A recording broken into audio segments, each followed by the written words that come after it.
Les efforts fournis pour atténuer l'impact du coronavirus ont été rapidement absorbés par le conflit russo-ukrainien. Ce conflit a provoqué l'augmentation des prix des denrées alimentaires sur le marché mondial. Pour y faire face, le ministère de l'Économie, des Finances et du Plan, avec la participation des partenaires du secteur privé et de la société civile, a élaboré un plan structuré autour de deux volets, relance par la demande et celle par l'offre. Le premier volet a 20 projets, dont l'assainissement et le curage des caniveaux. Le second volet, qui est le volet relance par la demande, il s'agit de mettre à la disposition des jeunes Guinéens, des femmes guinéennes qui ont l'initiative d'entreprendre. Le plan est un cadre idéal pour la création ou l'éclosion des champions. Est-ce que les moyens sont déjà là?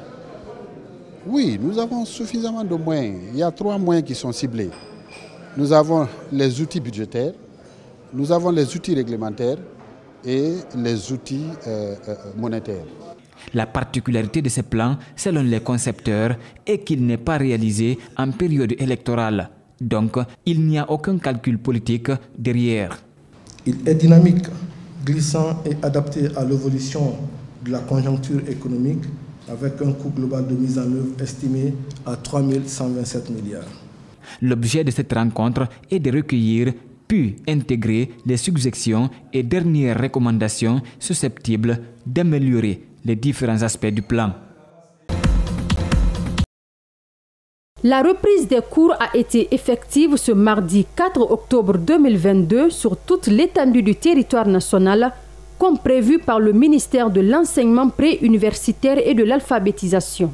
À Mamou, très tôt ce matin, on apercevait les élèves sur le chemin de l'école avec beaucoup d'enthousiasme et de détermination.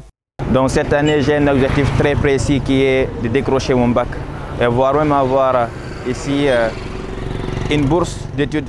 Je me suis fixé de travailler et de travailler aussi. Nous nous engageons à bien suivre nos cours et à venir à l'heure pour avoir une très bonne réussite et puis honorer notre école aussi. Président de la cérémonie d'ouverture, le gouverneur de Mamou a exhorté l'ensemble des acteurs concernés dans l'éducation à redoubler d'efforts afin d'obtenir de bons résultats cette année.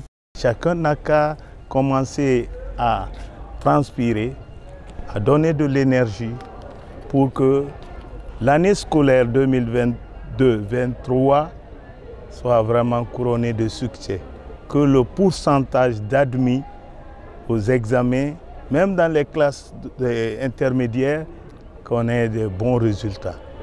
Quant aux autorités éducatives, l'échec qui a caractérisé l'année scolaire précédente constitue cette année une source de prise de conscience à leur niveau.